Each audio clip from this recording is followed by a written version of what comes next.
Yay, what's going on? Real quickly, let's talk about this Stockholm syndrome thing. It's I've been talking recently about the dangers of the psychological terms and how people are overreacting, and narcissism, boundaries, gaslighting. I'm starting to use those words too, because honestly, at this point, it's almost like it's a joke. Like anytime somebody has gone through some kind of experience that they can't explain, they give it a name. They give it the fastest name that comes to them. And I could leave it alone and just let people do what they want to do, but I'm seeing that it's actually dangerous. So I want to start pointing them out. One of such cases is the Stockholm syndrome. If you've never heard of it before, the Stockholm syndrome, I'm not sure if I pronounced that correctly, but there's there's some article that came out on ABC News, and I thought we should cover this really quickly. There's this I didn't even know it was only 50 years old. I thought it was Stockholm syndrome. Once you hear syndrome, your brain automatically goes to, oh, it must have been a study. Like, we don't even take the time to research it, and I could come up with anything and call something a syndrome randomly, right? But there's this article I thought we should get through it together and see if we can get some lessons out of it. I'm just going to read it, and then I'll give my thoughts on it, and then I want to know what your thoughts are about this and many other. It's not just about this one thing, but many other terminologies.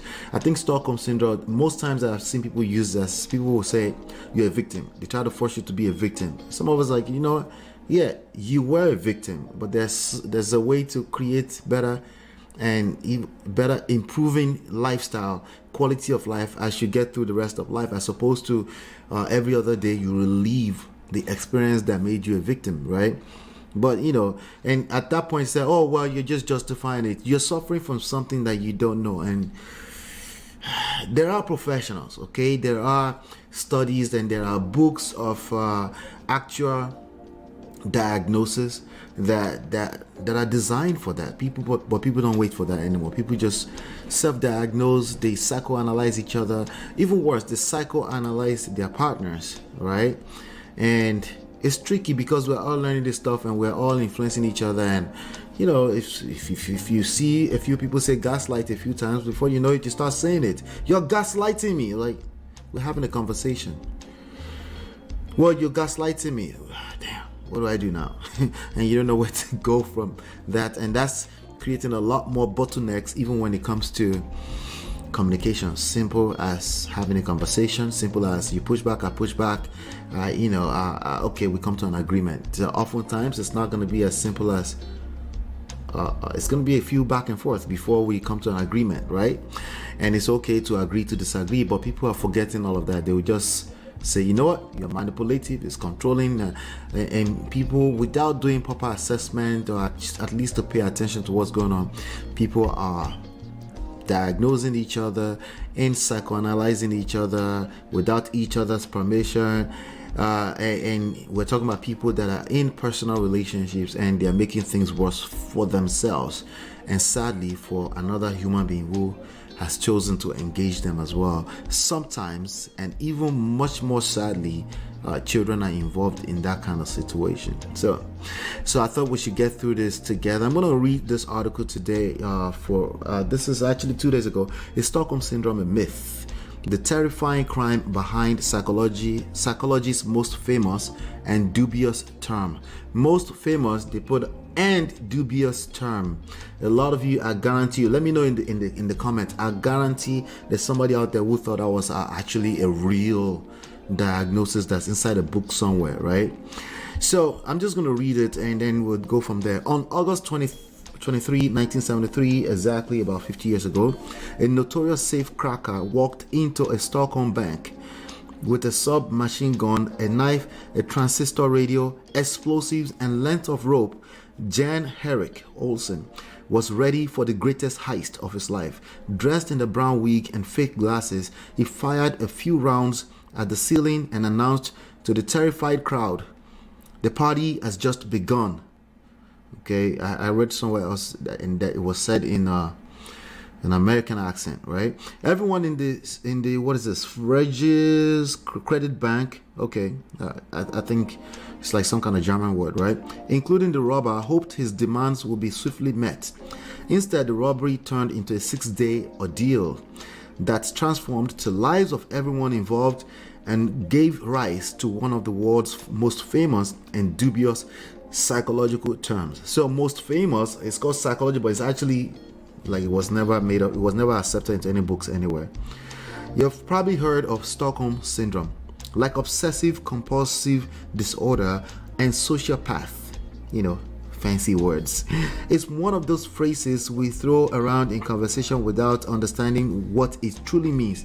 See, I'm okay with using those words. Some people are on the extreme other end and they're like, oh yeah, there's no such thing as mental health. Those ones are just as dumb, just so you know, okay? But let's continue. Stockholm Syndrome is a proposed condition claiming that during a hostage situation, victims can become hopelessly attached to their captors. It was coined by Niels Bejerot, a psychiatric advisor engaged by police during the standoff at the bank, at that credit bank, wherever that is, Sveriges Credit Bank, I do not pronounce that.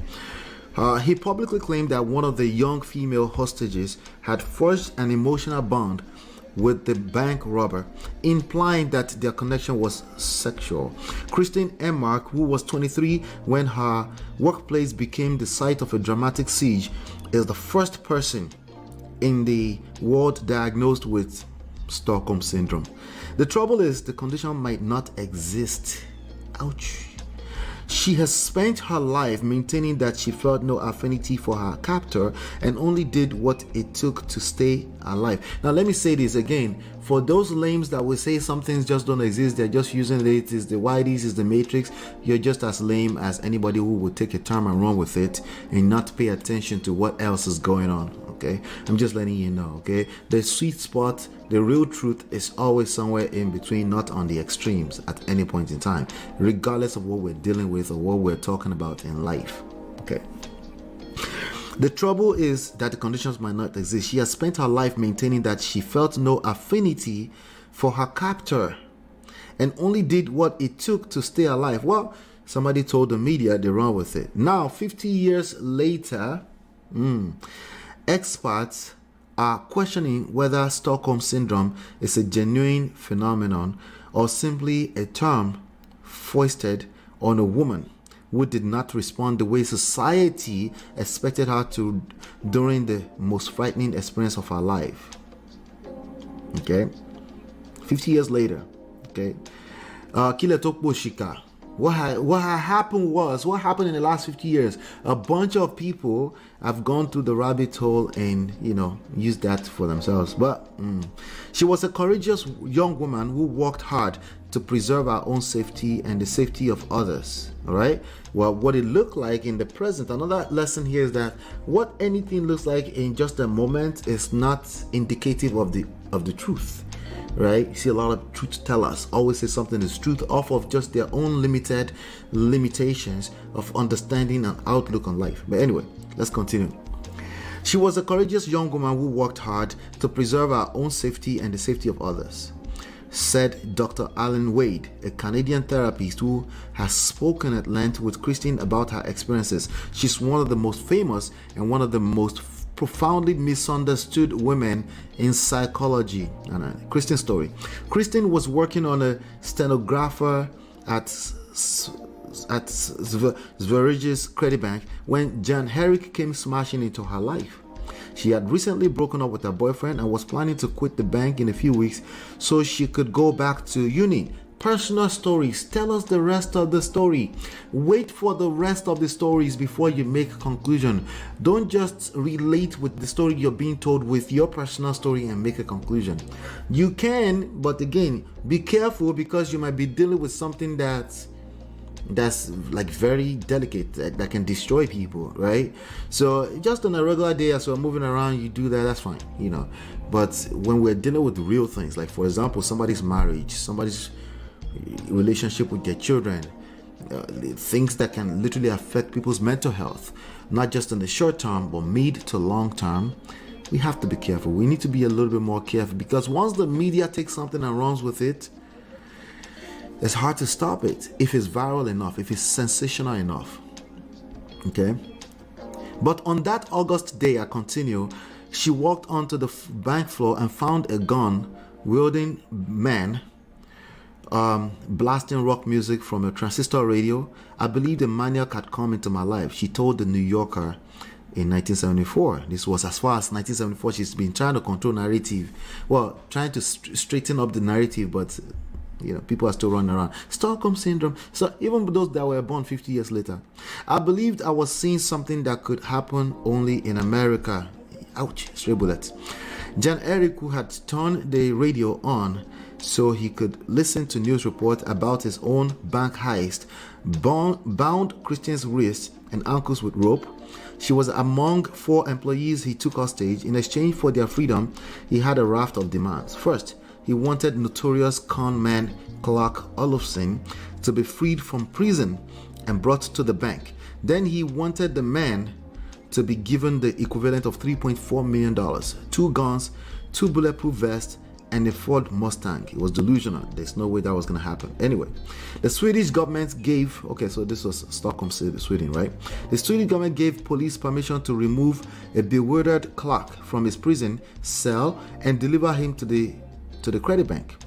Jan Herrick and Clark had been cellmates while serving sentences for robbery, but they insist they did not plan the crime together.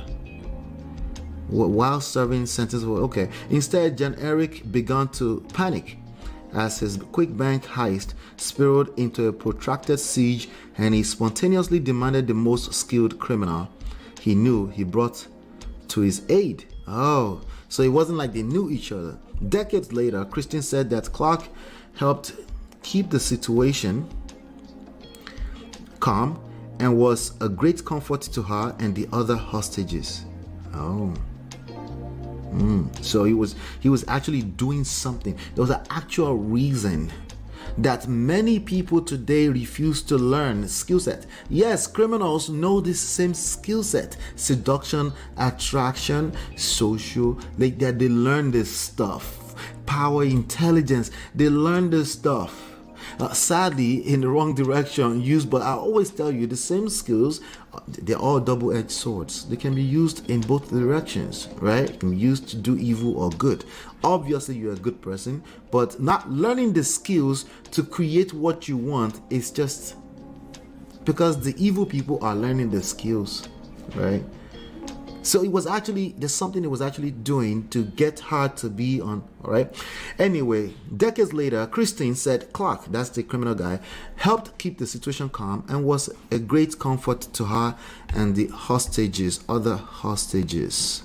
All right, so what we're talking about here, we were very glad that he came because the situation became totally different. She told the Memory Motel podcast in 2017. He comforted me. Some of you will lose your wife because somebody else was busy comforting her. Hey, I know you don't want to hear this, but this is the reality. Held my hand. A criminal, okay? He said, I'm going to see that Jan doesn't hurt you. Wait, let me go back. Who is Clark? Let's go back to Clark really quickly. All right, so let me get back to this. I think I've missed something really quickly. I want to see who Clark is. I'm lost on the characters a little bit here. Hey, in real time, I'm going through it, right? Jan Eric is different from Clark. Who is Clark? Let's find who Clark is. Jan Eric returned. Clark was the guy that was brought to. Clark was the criminal, the most notorious criminal that was brought to the bank because Jan requested for it, right? And people thought they knew each other because, go and bring that criminal guy from the jail sentence, but they actually didn't know each other, But when Clark arrived, he basically started doing the Lord's work. Ouch. And, most people like, it's a criminal. It's all I have to do is just be a good person. No! That's the bare minimum. That's something you do for you. You should be a good person. There's no candy for being a good person except you for yourself. Okay, other people, how you make other people feel is everything. How they feel around you, even when it is not quote unquote your fault, it's going to determine your results. It is what it is. And when you are aware of this, you can navigate life a little bit better. Okay, that's all we're saying here. We're not saying it's good to be a bad person. We're saying stop setting unrealistic expectations around the idea that you're a good person and somehow you deserve all the good in life and 100% good and that's it and nothing else matters. No. Okay, there are principles, right? And there's no amount of goodness or righteousness that's going to change the principles that this world operates on, right? I will pick kindness on top of your idea of I'm just a good person. Just because you're a good person is not good enough. If you're coming off as unkind to other people, you might not see that you're unkind. It's the other person, is the eyes of the beholder that get to determine if you're kind or not. And you need to pay attention to that more so than your own idea of I'm a good person, right? I will pick that first. But what are you talking about? But being a good person means kindness. You see, you're still looking from your own lens as opposed to what do other people think of me. Does that mean you should pander? No, you should be aware.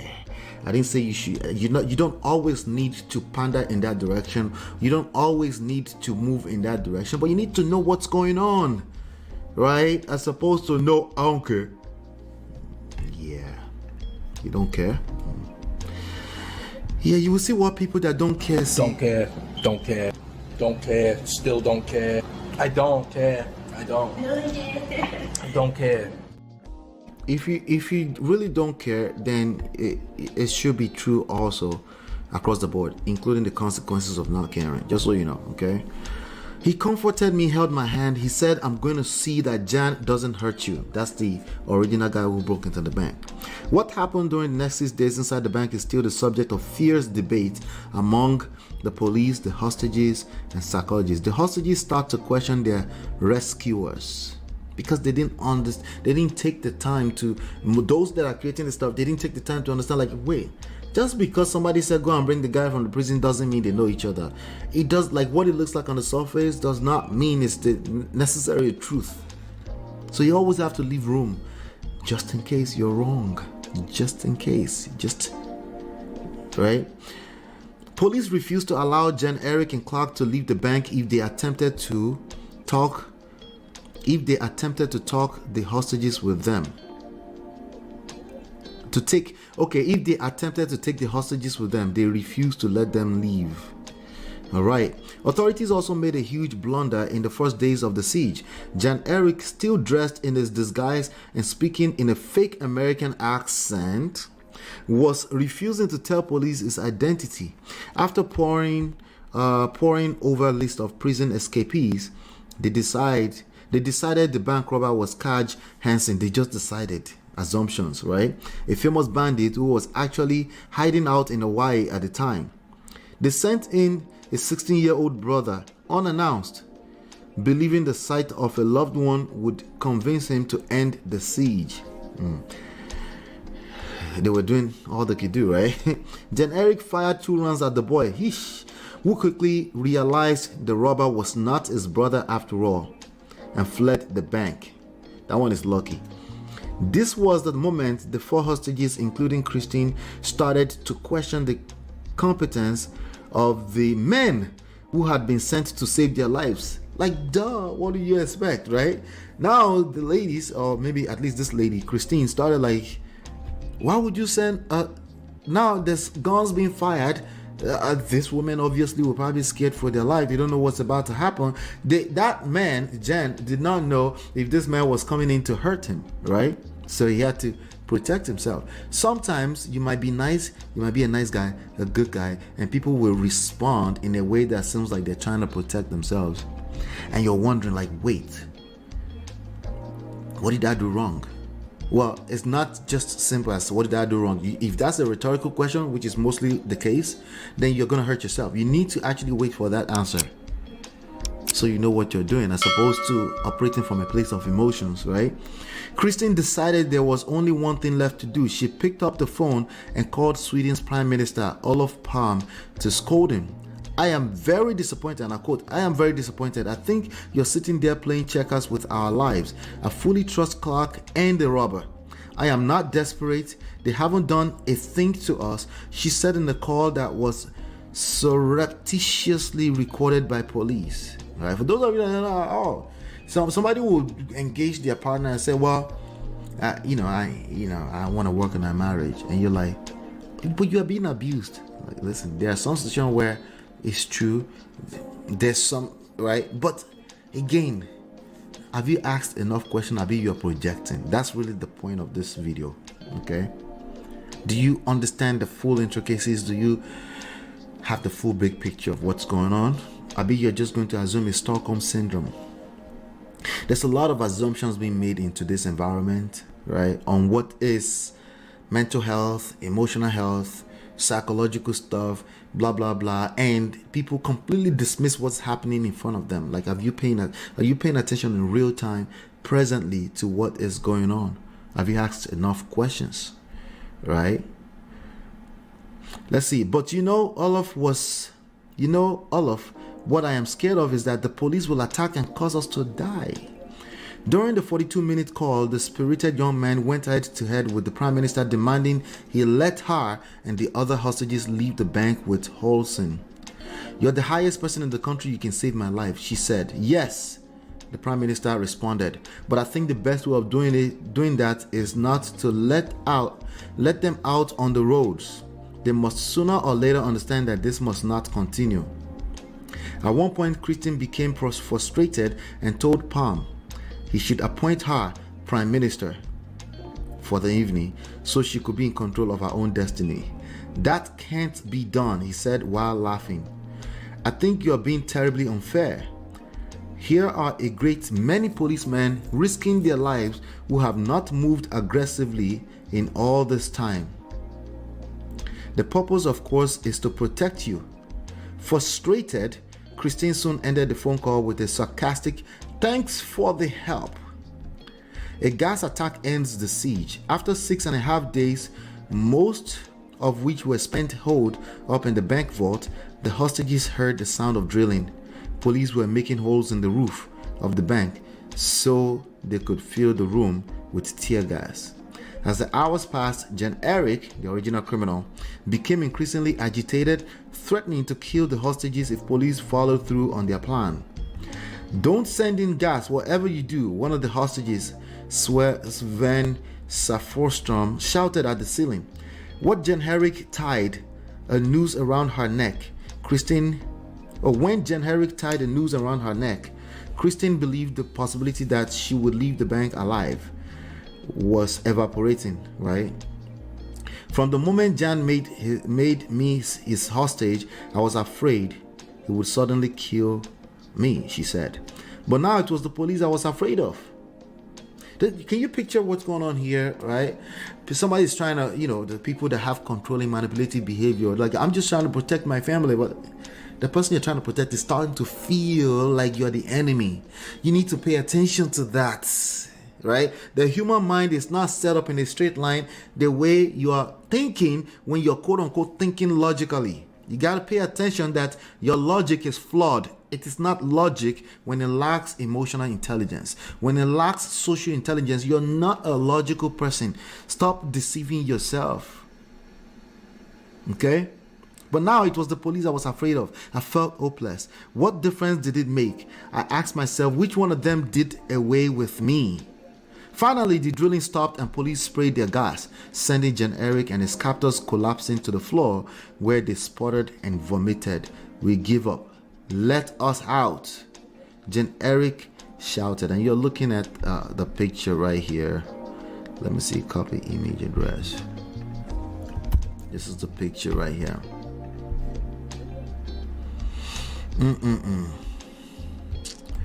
This is even better than I thought. I like it. I like this story. There's a lot of lessons in this for you. You need to pay attention to anybody you're trying to help, or for whatever reasons, pay attention to that. It's never as simple as just follow my lead. They need to feel safe enough to do that. All right? It doesn't matter who you are. It doesn't matter what you've done in the past. All right? It doesn't matter that you're the police. Ideally, they're supposed to believe that you'll be the first to save them. Eventually, at some point, the people you're trying to save will start to feel unsafe. They'll start questioning your abilities to do that. Okay? Jan-Erik was removed. Let me just go ahead and read this to you. Jan Eric was removed from the bank in handcuffs, surrounded by police officers in gas masks. The hostages were wheeled out in stretchers, but Christine refusing to play the damsel in distress.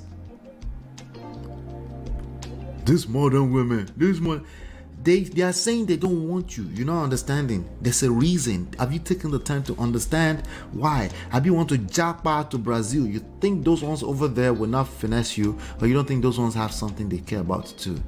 You collect. It doesn't matter. Women are the same everywhere. If you don't learn what you need to learn, right? Oh, by the way, men are the same everywhere too, ladies. If your results are not what you like, your best point of leverage is to pay attention to self-reflect. What is it that you could improve on? It doesn't mean it's your fault. Sometimes it is, but it's not relevant. Fault, blame, guilt, not relevant. Has nothing to do with nothing. Okay, the hostages were wheeled out. Okay, Clark, she called to the bank robber who was unwittingly drawn into Jan Eric's scheme. Loud enough for the assembled media and reporters to hear. I'll see you again. Clark, I'll see you again. This is supposed to be the criminal as far as the world will see. What they could see is like, wow, the criminal and the victim fell in love. Oh, she's the victim. Yeah, she was the victim. In fact, yes, we can still call her the victim, but you have no idea what else is going on behind the scenes, right? It's easier at that point to simplify it to, oh, it must be a syndrome, a psychological syndrome. After our ordeal was over, Christine publicly slammed the police for putting her life in danger. She also refused to testify against both men in court. Of course, like, it doesn't make sense because her experience cannot correlate with that idea of throwing them under the bus, right? Niels Bejart, the police psychiatrist involved in the siege, never spoke to Christine directly. There are many of them in the modern times. They never take the time to understand what's going on. But he diagnosed her with the condition he invented, calling the proposed condition normal storage syndrome, which came to be known outside Sweden as Stockholm Syndrome. Bejart claimed that Christine in particular was brainwashed by her captor. Okay, now I do believe that we can still explain this somehow and link it together. Some people do become like, but there is a reason. Have you taken the time? What value are they getting? Or you're just gonna call it a strictly scientific, neuron-based psychological thing? No, there's a reason. What value did this real person, a normal person, get? What value are they getting from suddenly falling in love with what you see as their captor? Because remember, you're the one seeing it as their captor. As far as they're concerned, they feel normal, and they no, it must be something, a scientific diagnosis somewhere. Let's call it a name. Okay, let's keep pestering the name everywhere. The struggle. It is to be expected that after a point, a bond of friendship, after 6 days, a bond of friendship springs up between victims and their captors, is said in 1974. Is Stockholm Syndrome a genuine disorder? They ask. Despite its fame, Stockholm Syndrome has never been included in the Diagnostic and Statistical Manual of Mental Disorders, DSM, the handbook used by healthcare professionals in the United States, and much of the world is considered the authoritative guide on the treatment of mental conditions. Jess Hill, an investigative journalist who focuses on gendered violence, researched the origins of Stockholm Syndrome for her book, See What You Made Me Do. Let me see if there's more here. Yes, a little bit more. Bejart made the assumption based purely on what he'd observed, what he's seen. Limitations, blind spot, massive blind spot behind. From an outsider's perspective, that they had a syndrome without there being any diagnostic criteria, without there being any type of study, and that's the basis upon which Stockholm Syndrome is born.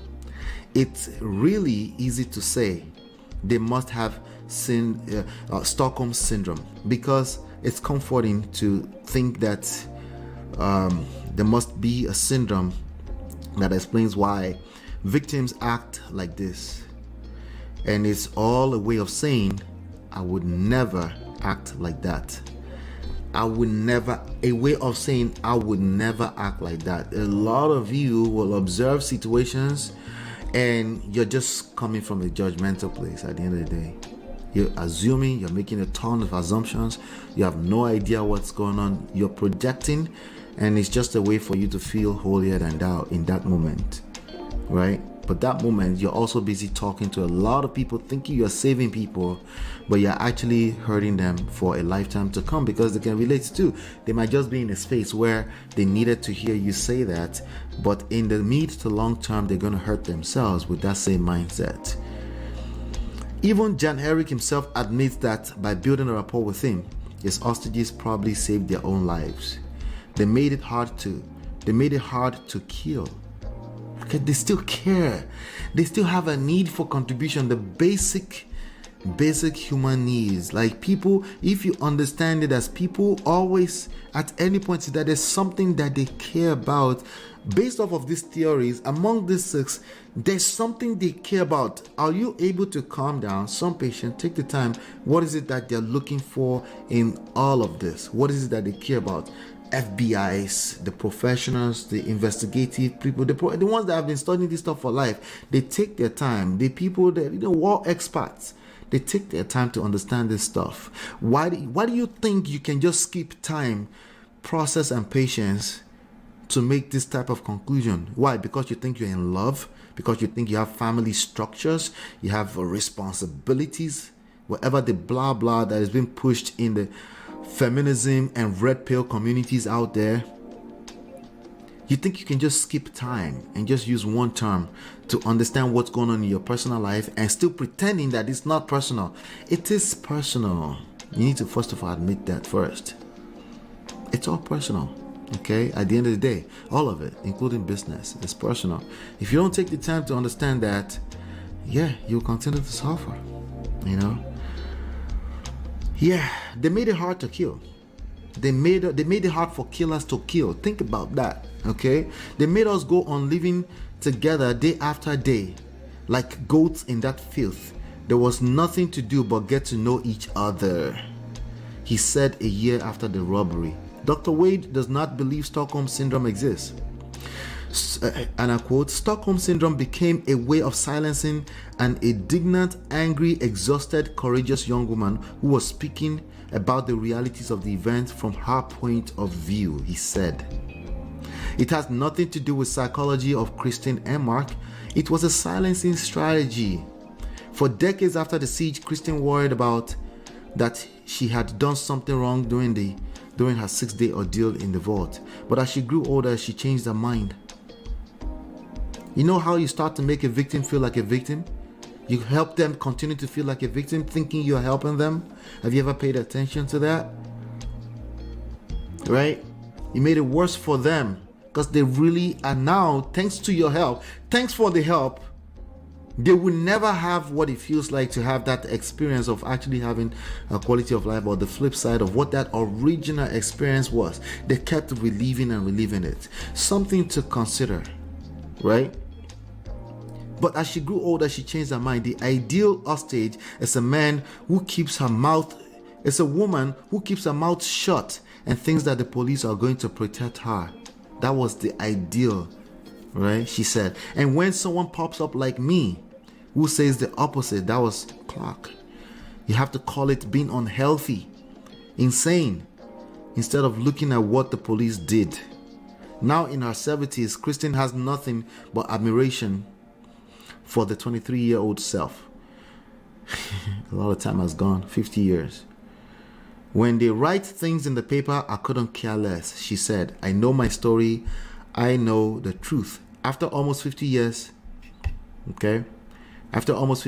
I felt I didn't do anything wrong. I did what I had to do. And I'm kind of feeling proud of myself. Love it. It's fascinating. I've never taken the time to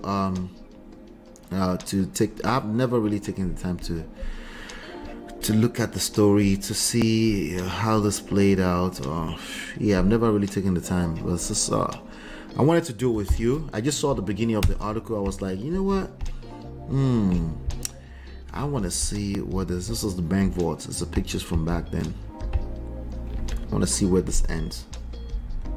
Yeah, fascinating. So here's my question for you, okay? Based off of what we just covered here today, hit that like button, by the way. If you like the story, hit the like button, share, subscribe. We'll talk about, over here, this is Men of Prestige. We'll talk about relationships from a social, seduction, attraction, power, emotional intelligence standpoint. That's what we cover here. Personal relationships. It's the same thing, okay? With personal relationships, romantic relationships, especially because of the mix-up of, infatuation. It usually starts on the wrong foundation. It all the time starts on a foundation that's not sustainable for a long time. Not necessarily wrong foundation. I want you to be in love with a person you're falling in love with, because that's going to be, you're going to reflect back to that a lot of times over the years. But you're going to have to actually build a real foundation at some point, okay? Maybe a couple of times, before you get it right, before it becomes second nature over time, right? So people struggle with that, and they think just because they're a good girl, because they were a virgin and they deserve everything. And the truth is that it's too far from the truth, okay? Human beings don't care. They don't care about anything outside of their feelings. They don't. Yeah, including you and I. We care, but not really. It's all a selfish motive at the end of the day. We don't care, still don't care. I don't care. I don't care. We don't. All right. But here's my question for you, okay? Do you think there's still something, maybe not exactly, but something related to that syndrome where you were completely brainwashed? Especially as a Nigerian, we see the moves of a lot of pastors. We know that there is a thing as manipulative, right? In your own words, how would you explain what you understood about what I just went through? I just gave you mine, but I want to hear your opinion. I want to hear what you think about this. And then maybe we can make it even a bigger topic over here. But do me a favor, share, subscribe. Let me know what's going on with you out there. Today is going to be a beautiful day, all right? Hopefully you've been enlightened, educated. I'll see you on the next one.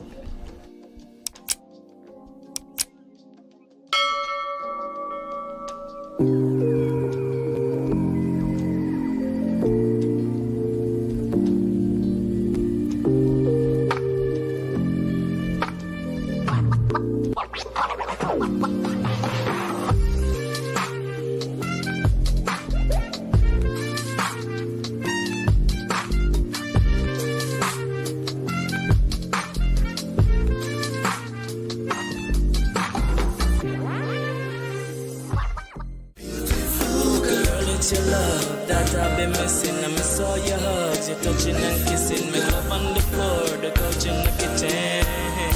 One love enough, we done enough.